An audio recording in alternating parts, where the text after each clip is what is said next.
And as always, thank you for watching and we'll see you in the next update. The Moto E5 is the budget baby of Motorola's latest low-cost smartphone lineup, coming in below the Moto E5 Plus and the slightly more expensive Moto G6 series. It may be the runt of the range, except in the US, which gets the Moto E5 Playinstead. But the Moto E5 still packs a sizeable 5.7-inch display with a tall 18:9 aspect ratio, Qualcomm Snapdragon 425 chipset, 2GB of RAM, 16GB of storage, 13MP rear camera, microSD slot, and a rear-facing fingerprint scanner. There's also a big 4000 mAh battery, stock Android 8.0 Oreo interface, headphone jack, and a 5MP front-facing camera. Not bad for one of the cheapest smartphones on the market.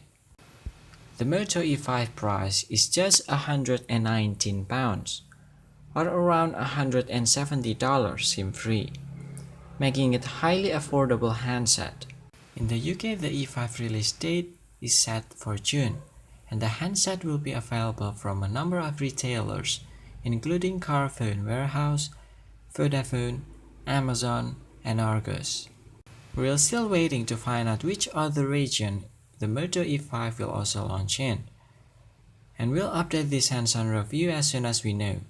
In terms of design and display, this may be a low-cost smartphone, but Motorola hasn't skimped on the screen with a 5.7-inch max view panel dominating the front of the Moto E5.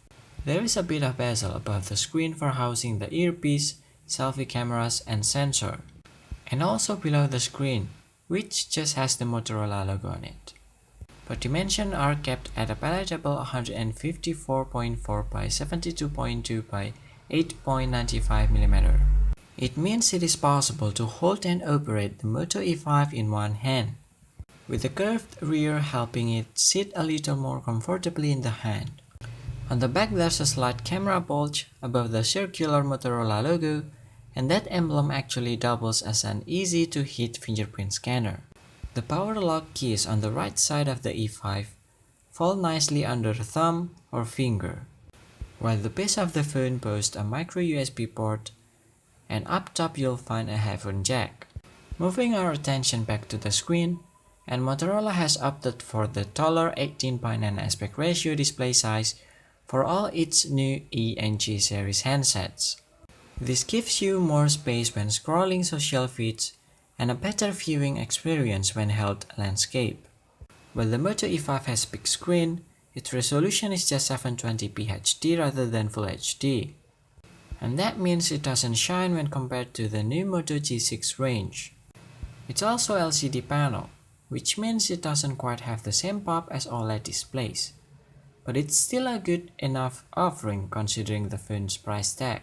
You'll be able to get the Moto E5 in flash grey and fine gold once it goes on sale. Within the aforementioned camera bulge on the rear of the Moto E5, you'll find a 13MP camera and a single LED flash. While it's not going to blow you away with stunning photography, we had a quick play around, and we believe it should be good enough for the odd social post. It also features face detection autofocus, which improves capture speed. On the front there's a 5MP selfie camera, which should be enough for the occasional Snapchat and Instagram story session.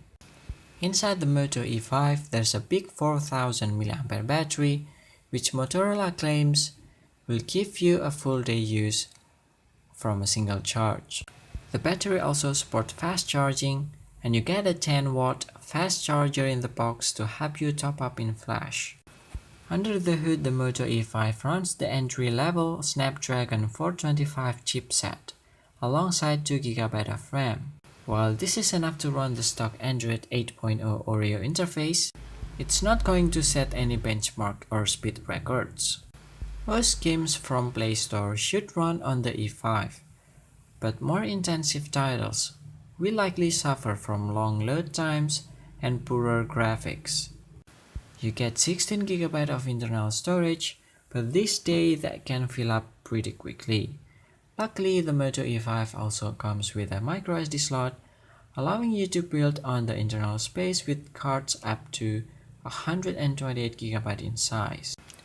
Motorola's E-line often sits in our list of the best cheap phones as it manages to supply lots of specs for an affordable price. We expect it will be the same again this year, as our first impressions of this new phone are particularly good. There's no standout feature here on the Moto E5, but if the battery life is good and we find it work well when running apps and games we use every day, there may be a lot to love about the Moto E5. What do you guys think? Leave your thoughts down in the comment section below. Be sure to subscribe to our channel for more updates, leave a like if you enjoyed the video, and please check out our other videos as well for more info about smartphones, laptops, TVs, and many more.